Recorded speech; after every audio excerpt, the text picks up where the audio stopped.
दोस्तों, आज आपके लिए एक बहुत ही इंटरेस्टिंग वीडियो हम लेकर आए हैं, जिसमें हम आज चर्चा करेंगे कि अगर कोई व्यक्ति आपके पैसे आपसे उधार लेता है और उसके पश्चात वो उस उधारी को नहीं चुकाता है और निश्चित समय बीतने के बाद भी आपके पैसे नहीं चुकाता है, तो आपके पास क्या कानूनी अधिकार हैं और आप उस व्यक्ति के खिलाफ़ क्या कार्रवाई कर सकते हैं। इसमें हम चर्चा करेंगे कि आपने बहुत सारे लोग हैं जो आपसे पैसे ले लेते हैं, फिर समय पर नहीं देते हैं। ऐसे लोगों के खिलाफ़ क्या कानूनी कार्रवाई आप कर सकते हैं, ये आज का हमारा टॉपिक है। तो इसमें दोस्तों, सबसे पहले तो हमें ये देखना पड़ता है कि आपसे उन्होंने पैसे किस प्रकार लिए हैं। जैसे कि मान लीजिए आपसे पैसे उन्होंने उधार लिए हैं। बहुत सारे लोग एग्रीमेंट की एवज में पैसे उधार देते हैं कि कोई संपत्ति है उधार लेने वाले के पास, तो उस संपत्ति का हम आपसे एग्रीमेंट करा लें और आपको पैसे दे दें, और समय पर अगर आप पैसे नहीं देते हैं तो फिर उस संपत्ति की जो एग्रीमेंट का हम एक सूट स्पेसिफिक परफॉर्मेंस का दाखिल करते हैं। ये विधि बहुत सारे लोग अपनाते हैं, लेकिन बहुत सारे लोग ऐसे हैं जो बिना किसी श्योरिटी के उधार देते हैं।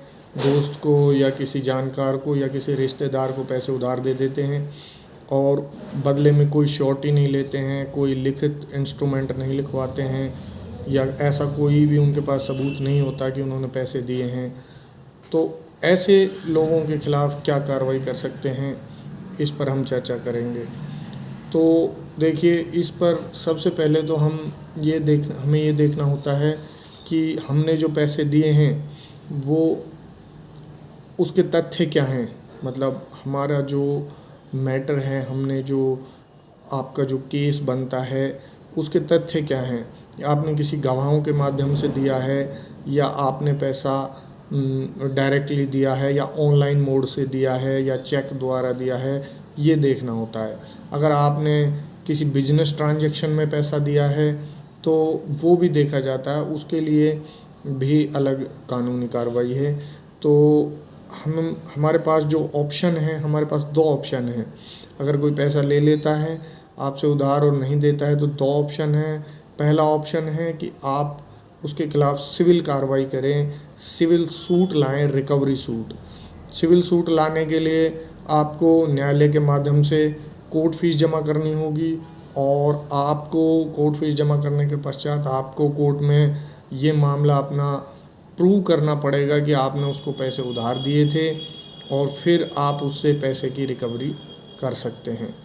दूसरा माध्यम क्रिमिनल कार्रवाई का है, फौजदारी कार्रवाई का है। क्रिमिनल कार्रवाई में आप क्या कर सकते हैं, आप उस व्यक्ति के खिलाफ़ आईपीसी के सेक्शन 420, 420 और 406 के अंतर्गत पुलिस कंप्लेंट कर सकते हैं, एफआईआर दर्ज करा सकते हैं, जिसमें दंडात्मक कार्रवाई होती है।